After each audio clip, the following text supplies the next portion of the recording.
Welcome to Unmasking Dementia Lived Experiences, a podcast featuring families who have navigated the challenges of dementia. Through heartfelt stories, we will delve into trials, triumphs, and wisdom gained along the way. My name is Christiana I'm a registered nurse, dementia advocate, children's author specializing in dementia education, memory care specialist, owner of reputable memory care facilities in Toronto, Canada, as well as the founder of a Roseau Grammar Wellness Hub, a charitable organization that caters to the needs of communities of Black, Indigenous, and people of color.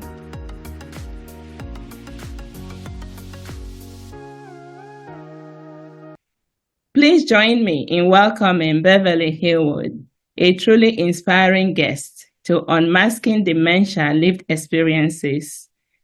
Beverley lost her husband only recently to dementia in 2022.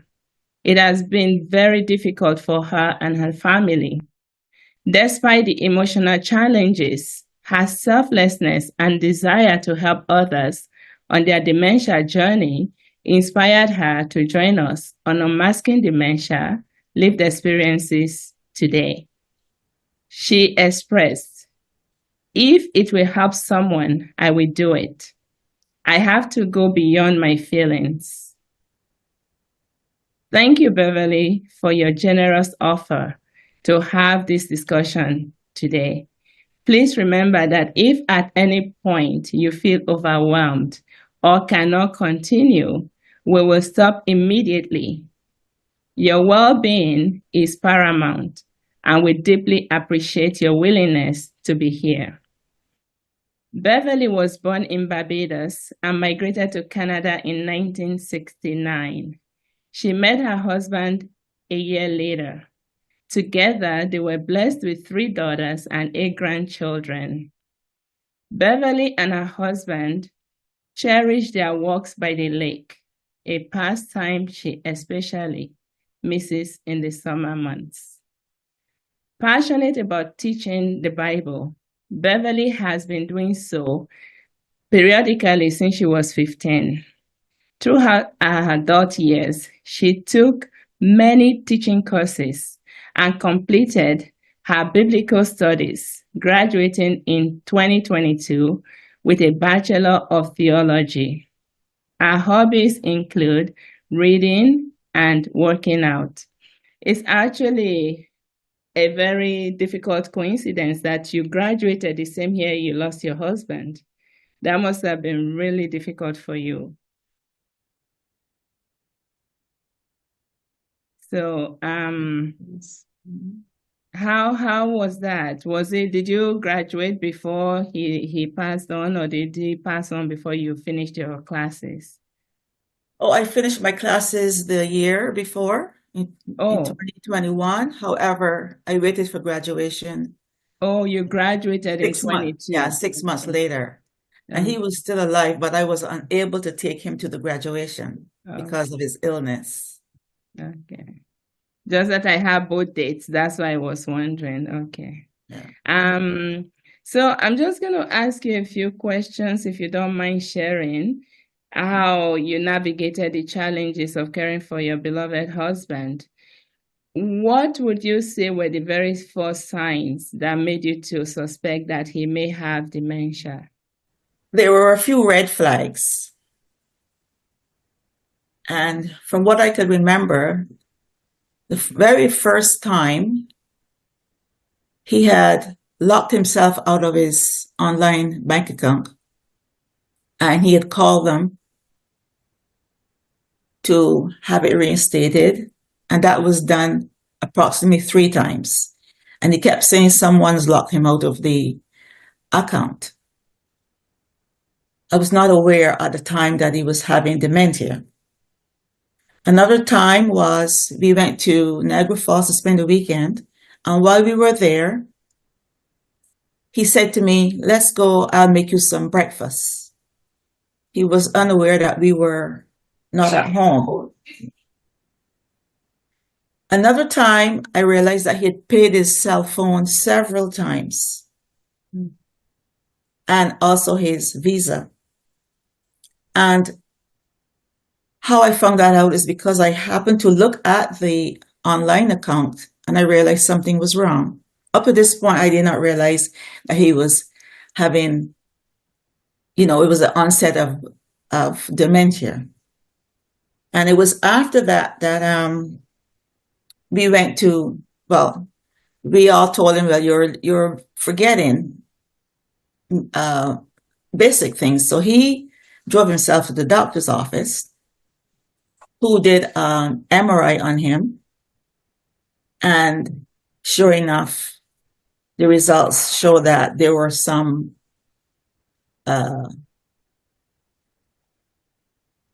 issue with his the plaques in the brain. That's what she said. And it took a little while for us to understand that was dementia, because we didn't expect something like that. He was a good driver. He drove all over the States. He drove for different companies. He was a trucker. But I noticed that when he was driving, he was getting distracted on the road and he was going over the white line. Up to that point, I still had no idea something is wrong.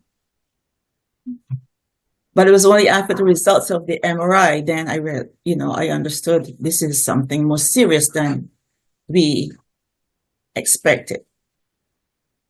So that was what we had to come to terms with. Yeah. Mm-hmm. Yeah. So when did the doctor actually give you a diagnosis of dementia, or what happened at that point after you received the result with the plaques in the brain? Yeah, well, immediately she sent us to the Geriatrician. no, she sent us to a memory clinic. Okay. Yes. And he was further diagnosed with that. Okay. Yes. That must have been tough, both for yourself and for him. So what would you say were the early or the challenges that you faced when this diagnosis was made? What were some of the challenges that you faced? It took us quite a long time to accept it. It's like when you first receive a cancer diagnosis, you go into denial. Yeah. And it takes you a while to accept it, the diagnosis. So it took us a while to accept that. It was very challenging in the beginning. I was thinking this can't be happening to us. We never dreamed that this will be happening to a person who was so much in charge and always organized and so forth. So we felt a sense of numbness. This is not really happening to us as a family. Yeah. So immediately I told the children, and we all dealt with it from then on. Mm-hmm. How was it for you emotionally? Now you have been thrust into this caregiving position, like something you did not anticipate, but now it's been thrown on your lap. How did you cope emotionally? Well, emotionally, we dealt with it as a family. It was quite emotional in the sense that, as I said before, it was we could not come to terms with something like that. Emotionally, we just support each other. Continue in church, praying. Praying was a big help. So, you are very involved in your church community, right?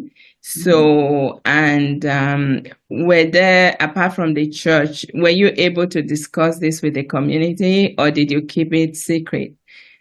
Because in our cultures, we are very close-lipped about things like this, chronic diseases, diagnosis of dementia. Were you able to share it with the church community? I shared it with my friends. I didn't have many friends, but I did share it with the few friends that I had. And I was not afraid to speak about it openly. Okay. However, the church that I was in, I didn't get any very little support. I don't think that people are aware how serious this illness is, lack of knowledge. Mm. So my support came from my family and few of my friends, but I had no other support at that particular time. Yeah, like you rightly said, because of lack of awareness, people don't know what to do. They don't, I often say that dementia is a very lonely disease. You have friends that will fall off. You have even families that will fall off, and it's just you and your core family. And there are some people who have no children. Then it's just Yeah, the two of them. So at least you're blessed to have a family around you and some friends, like you said. yeah. Apart from that immediate, your nuclear family and those friends, did you find any support or did you find resources in the community that you would say were helpful to you?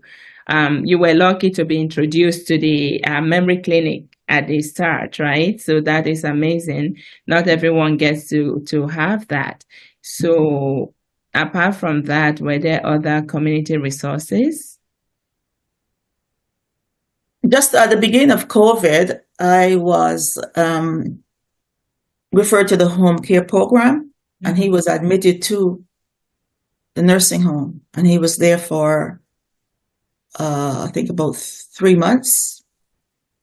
But I took him home, and that was the very first onset of the first COVID that we had. I think it was in 2019 or 2020. 2020, they call it 2020, yeah. COVID-19, but we actually got to realize what it was in 2020. 2020, So, yes. So he was there for a few months, and he was not eating. He had stopped eating. And I thought, well, something is seriously wrong. And I brought him out, and I took care of him at home. mm, I also had respite care. mhm. That didn't work out because he got worse. Oh, He was better at home. We also took him to an adult day program, yeah. and he didn't like it at all. He went for maybe a week, and he said, "No, that's not for me." Mm-hmm. So we brought him home. So there were resources, but he was not compliant at Mm-hmm. all. So we brought him home, and then after we sent him back to the hospital later in 2021, Mm-hmm. he was really bad then. He was very aggressive and verbally aggressive, and he didn't know who we were. So I sent him. He was at Whitby Hospital for a little while, and then he was transferred to a nursing home. That when we had the second bout of COVID, I brought him home, and that was January 22, and he Mm-hmm. was home ever since then. But there were resources there for us, but it's just that either made him worse or he just wasn't compliant with the care.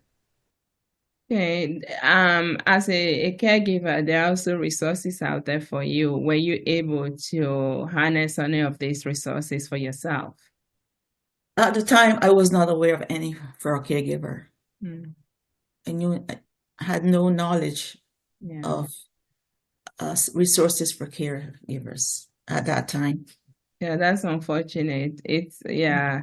See, with this disease, even though I know there are a lot of resources out there, it's really difficult for caregivers to find out about these resources. If the people Mhm. that are caring or supporting them, like the home care that Mhm. your husband was getting support from, if only a coordinator had told you, Mhm. maybe, or even your doctor has said, reach out to the Alzheimer's Society, reach out to other community agencies where you could Mhm. have maybe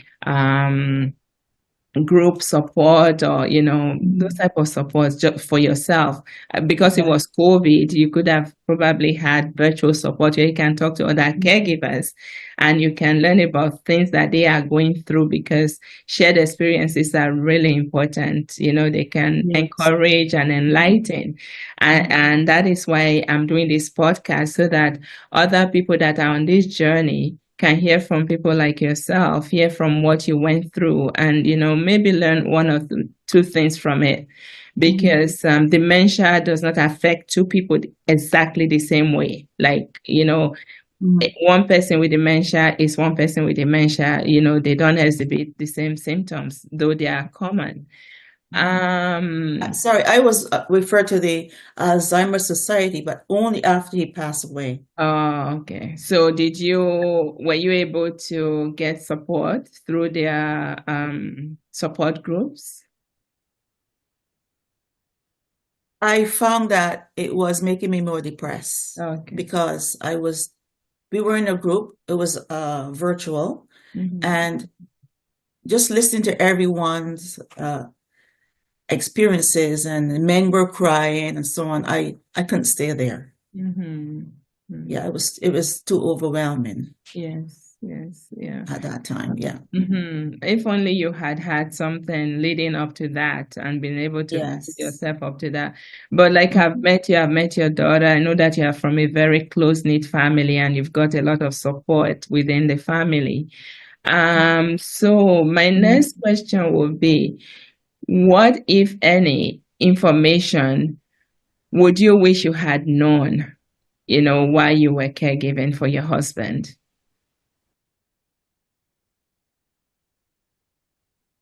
The challenges of a caregiver.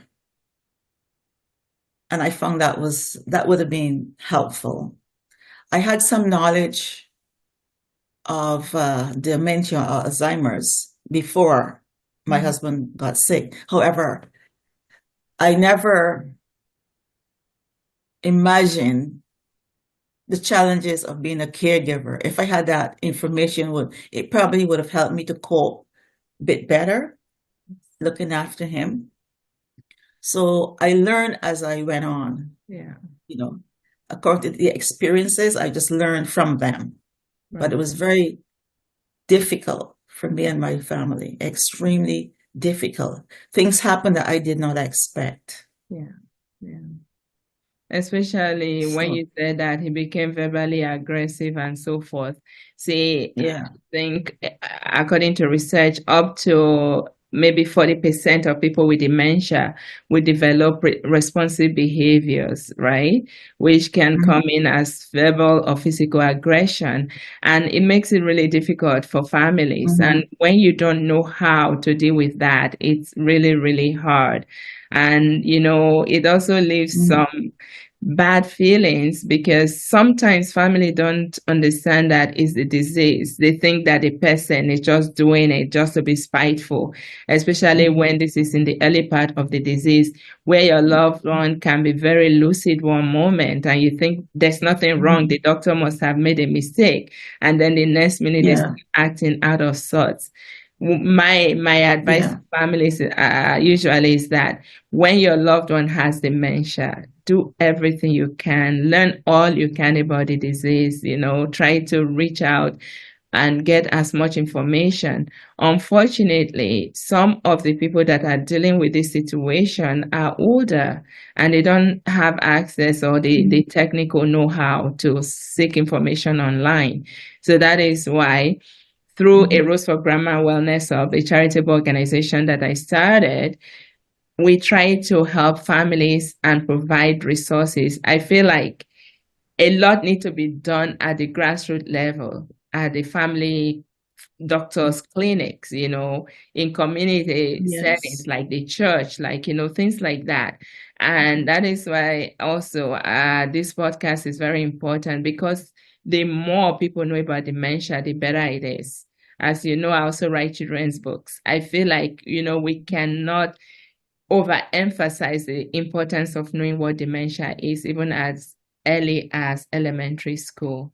So I'm so glad that in spite of the pain that you feel at this point, you're still willing to share with people, what you went through, and hopefully someone will hear and learn from your experience. I just want to ask you this question. In hindsight, and looking at all the lessons that you learned, right, through this process, while you were navigating the care for your husband. What is that thing? What is that one nugget, or maybe two, or maybe you might have even more that you would give to a caregiver that is going through the same process as you did? Maybe somebody who doesn't have enough information, maybe someone who doesn't know that there are resources out there. What would you say to someone that you think will be really helpful to them? Well, there were some aspects of taking care of him that I think I failed because there were times I got really frustrated with him. Like you said, it's not the person, it's the disease. And expect a person if you're looking after the person at home, then you can expect some sleepless nights.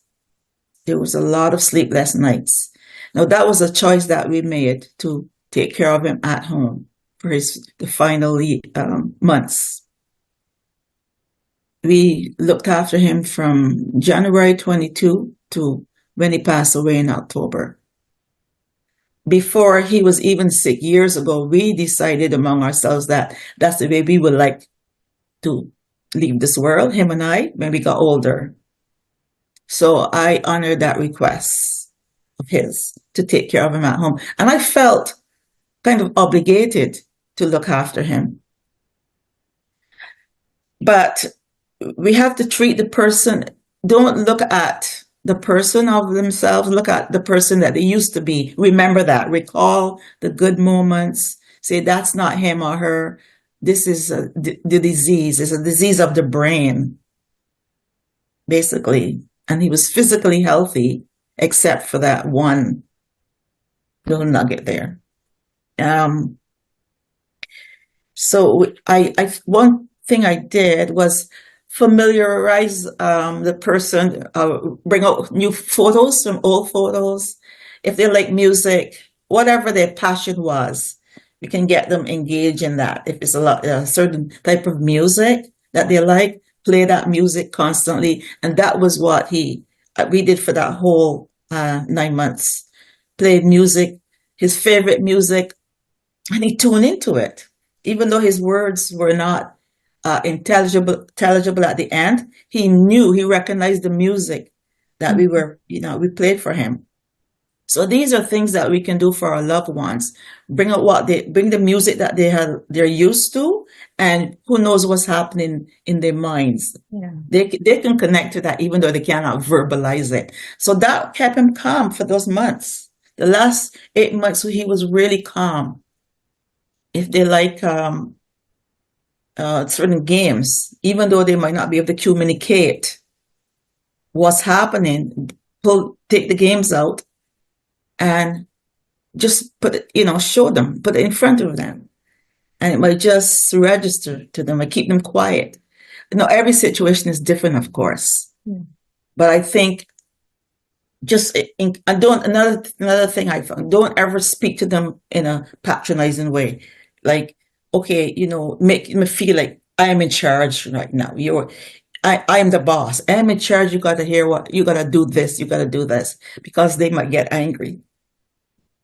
So there's a lot of things actually that I learned the hard way. Yeah, but those things will help. And also plan ahead for caregivers. Plan ahead. Do you want the person to pass away at home or in a hospital or a nursing home? It's a family decision, really. It's a family decision. But I think most people want to pass away at home. Most seniors will love to pass away at their home, but it doesn't work out like that. And we know that's not reality for everyone, of course, right? But they're more comfortable among their loved ones. We were all here, all grandchildren, we were all here. So that gave us some comfort. And another thing also, I find that I tend to, sometimes I go back and say, what could I have done differently?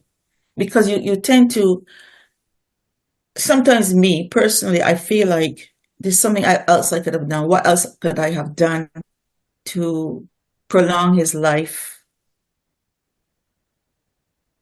so the guilt trip. Yes, of course. You do go Caregiver through a grief. guilt trip. Guilt. I have Yeah. gone through Yeah. that.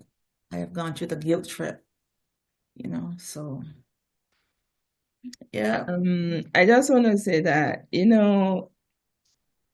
dementia does not come with um a guide, right? So Mhm. you had to roll with the punches. You learned Mhm. as you went Mhm. along, and you Mhm. guys did really well. The caregiver guilt is something that is real. But that is where also getting help, even though your husband has passed, also getting some counseling, to talk through those things.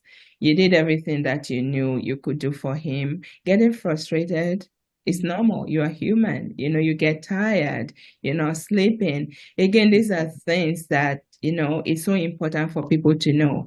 And it's so important that caregivers, accept help when they can get it. There are lots of caregivers who just want to do it by themselves and they don't accept help. So Mhm. caring for yourself, you said so many things. You talked about, how it's not the individual, it's the disease, right? That is causing the person to behave in such a way. Actually, you said so many things that I was trying to respond to. You talked about dancing, music rather. So that is basically what you described there is what we call person-centered care. Whether you are caring for your loved one at home or professional caregivers in a facility, knowing the Mhm. person, knowing their history, knowing what they like, and treating them with respect and dignity. Dementia does not make you any less of who you are, right? Mhm. It does not make you any less of a person. Giving that respect and helping to help that individual, even if they can't do things the way they used to, Mhm. simplify the steps. Support them with things that they cannot do. Yes, people will decline to the point where they may not be able to do anything anymore. Stimulation is so important physically, mentally, because that keeps them going, giving people Mhm. purpose, as well. Music, dancing, like, I mean, that is the food for the soul. It Mhm. touches and reaches everyone. We do that a Mhm. lot at Alexis Lodge. We do a lot of dancing, and we're Mhm. fortunate enough to participate in the Dancer Not Dementia Mhm. documentary film that was done by the National Ballet School of Canada, Mhm. with other agencies, I think Public Health, Alzheimer's Society of Canada, and all that. It removes, the goal is to eradicate stigma around dementia. When you are, like I often tell people, when you're in the dance floor, you're not judging, you're not saying, oh, that person has dementia. That, you just, everyone is having fun. So fun activities that make people happy, going for walks, knowing that person, even if somebody comes to me as a professional caregiver, excuse me, the best way I can care for them is to know their history, to know their likes and dislikes and stuff like that. So thank you so much. Those were things that you um experientially provided for your husband. Like no one taught you, but you were able to figure these things out with your family and you made him comfortable.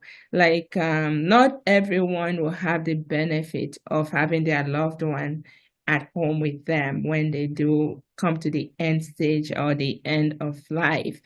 Even in facilities, it is so important. I think most healthcare facilities, even the hospitals, apart from the initial part of COVID, when someone is palliative, they usually relax the rules so that family can be there. So, like at Alexis Lodge, when someone is at the end of their lives over there, the families are welcome to stay overnight, be with them until that moment when they take their last breath. I mean, the best thing is to be surrounded with love and your family when that time comes. So I applaud you and your family for the great work you did. You may still have those twinges of doubts and the guilt, but just know that you did the best you could in the situation. And I just especially want to thank you for taking the time, in spite of the pain that you still feel, to be Yeah. here. And I wish you continuous Thank you. healing. Yeah. You're God be welcome. with you and your family. You're Thank very you welcome. so And thank much. you too for having me. Yes, you're welcome. All the best. God bless you. Thank Yes, you. you too.